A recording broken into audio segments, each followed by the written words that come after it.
Olá, pessoal, tudo bem? Espero que todos estejam bem. Dando continuidade aqui ao nosso curso de estatística, o assunto de hoje vai ser sobre noções de probabilidade. Tá? Isso aqui é um assunto que a gente trabalha muito no ensino médio e, basicamente, o Enem cai bastante coisa disso daqui, referente à probabilidade. Então, nessa semana vai ser só a respeito à noção básica, né, do que vem a ser a probabilidade, tudo certinho. Peço para vocês darem uma lida no material e qualquer dúvida que tiver, entrar em contato comigo, tá bom?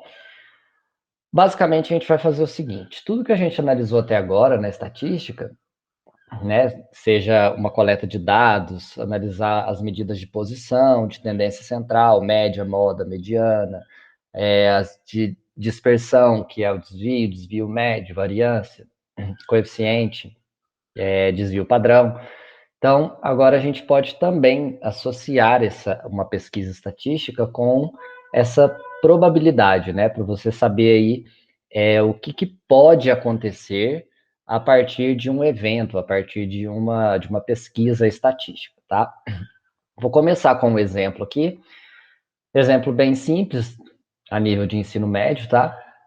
Então, se eu tiver aqui o lançamento de um dado não viciado, no caso dele ser não viciado, é que não tem tendência para cair no 1 ou no 2, né? Como se esse dado fosse perfeito e tivesse a mesma chance, quando você jogar ele para cima, cair qualquer as possibilidades, né? As 6 possibilidades que a gente tem. Então, nesse caso aqui, no lançamento de um dado, a gente vai ter 6 possibilidades, que são de 1 a 6.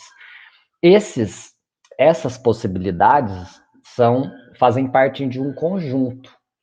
Então, se ele faz parte de um conjunto, cada possibilidade é um elemento do espaço amostral, que é esse conjunto total aqui de possibilidades, tá? Então, mais para baixo ali a gente vai ver.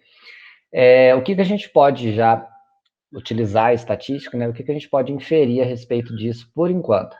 Se eu for lançar o dado para cima, né, ele não é viciado, então eu não vou ter nenhuma tendência a um número qualquer. Eu posso dizer também que a chance de cair qualquer uma das possibilidades é a mesma. Então eu vou ter aqui uma razão de 1 para 6. Né? Eu tenho uma chance de 1/6. Até no ensino médio, a gente trabalha isso até no fundamental também.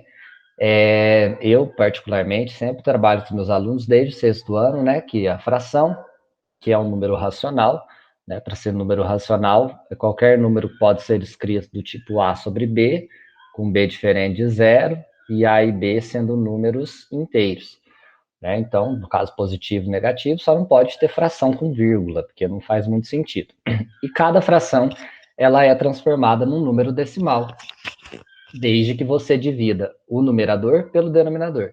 Então, eu já ensino lá desde pequenos, 1/6, por exemplo, eu posso dividir isso aqui 1 por 6, vai dar 1, por 6 dá 1, sobra 4, 40 vai dar 36, isso aqui vai dar infinito 6, né? Então, a gente teria uma dízima periódica associada a essa chance, né? Que no caso seria 16, 6, 6, como dízima periódica, né? O período aqui igual a 6. E ainda existe uma outra representação para os números racionais, que é a porcentagem, desde que o meu denominador seja 100. Né? Então, como aqui deu dízima periódica, não existe um número, na verdade existe, né? Não é fácil eu descobrir um número que eu vou multiplicar o 6 para chegar no denominador 100. Tanto que se eu dividir 100 por 6, vai dar 16,66666, né? Uma dízima periódica.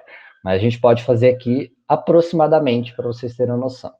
Né? Então, no número decimal, se eu multiplicar por 16,66, em cima e embaixo, eu tenho 16,66 centésimos, que pode ser associado a 16,66%. Tá? Então, uma das características que a gente tem na probabilidade é que há 3 formas de representação. A gente pode representar em forma de fração, pode representar em forma decimal, ou pode representar em forma de porcentagem, tá?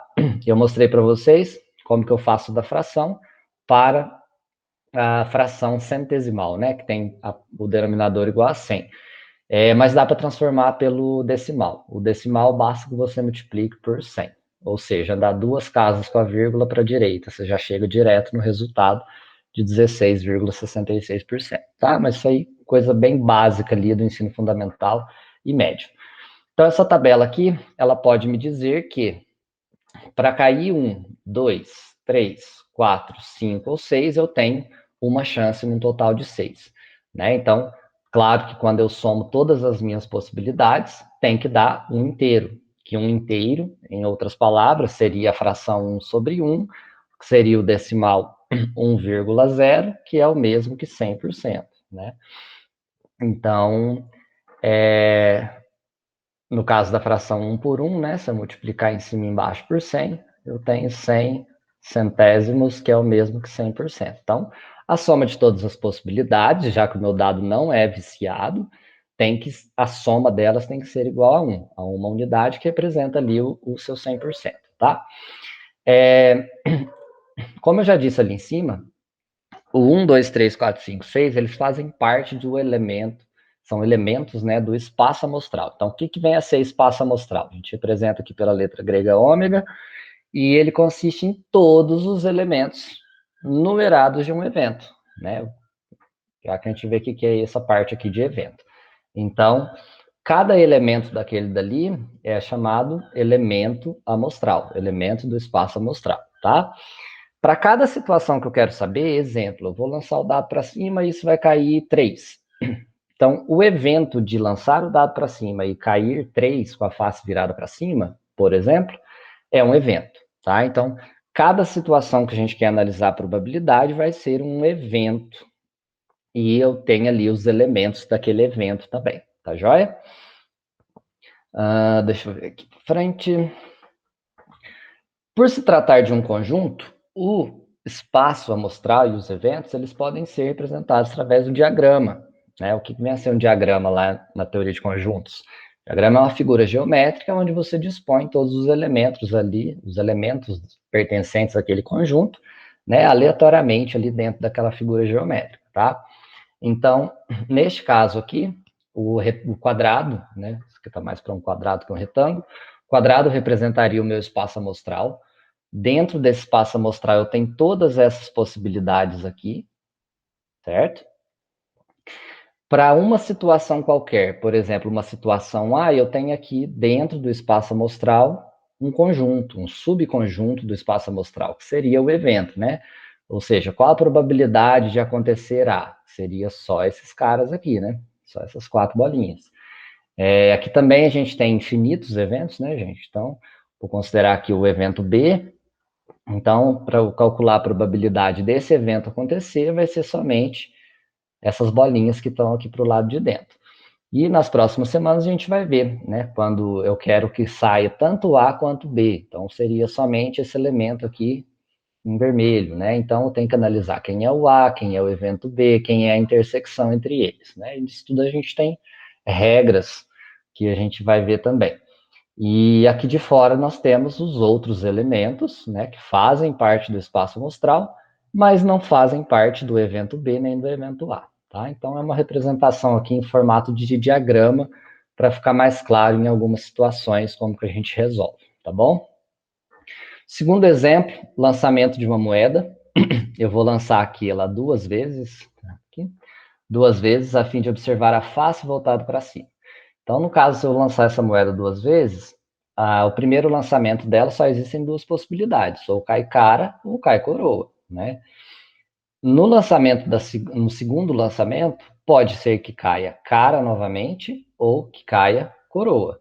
Então, quando a gente faz uma combinação dessas duas possibilidades, a gente tem um espaço amostral igual a 4 elementos. Então, espaço amostral aqui, representei por 1, 2, 3 e 4, né?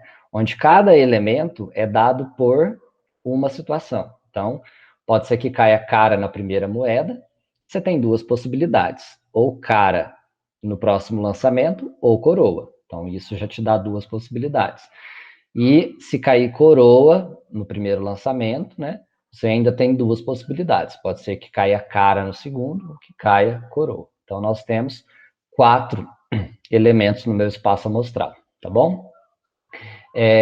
Como que eu acho essa probabilidade, então? Então, se a probabilidade das faces voltadas para cima serem duas caras, né? Então, eu tenho que olhar lá no meu espaço amostral qual possibilidade tem duas caras. Então, aqui tem uma, aqui não tem nenhuma e aqui tem duas caras. Então, na verdade, eu vou ter uma possibilidade num total de quatro, né? Então, a probabilidade desse evento A acontecer vai ser 1/4, né? Se eu dividir de cima pelo de baixo, dá 0,25. Andando duas casas para a direita, o equivalente a 25% de chance, tá?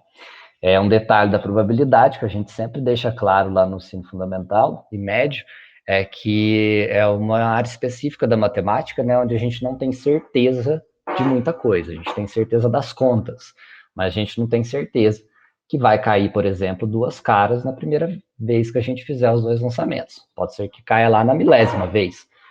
Por isso que a gente acha a chance daquilo acontecer, não exatamente quando aquilo vai acontecer, tá? Esses dois casos que eu tenho aqui, eles são espaços amostrais discretos, né? Porque ele tem um conjunto limitado, né? Quando a gente vai pensar em variável discreta, a gente pensa num número limitado de possibilidades. Então, aqui também o espaço amostral, ele é dado por uma variável discreta, porque uma quantidade discreta, né? Porque eu tenho aqui 4 possibilidades, do dado eu tinha 6, né? E assim sucessivamente. Mas ele também pode ser contínuo.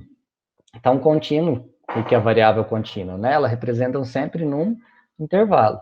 Então, vamos supor, você quer aqui retirar uma lâmpada de um lote e verificar quanto tempo ela fica acesa antes de queimar. Isso te dá várias possibilidades. Ela pode queimar com 1 hora, 2 horas, 10 horas, 20 horas, 40 horas, né? Então, quem seria seu espaço amostral? Seu espaço amostral já seria, né? Aquele tempo, nesse caso que pode ser dado em horas, né? Que está falando em horas.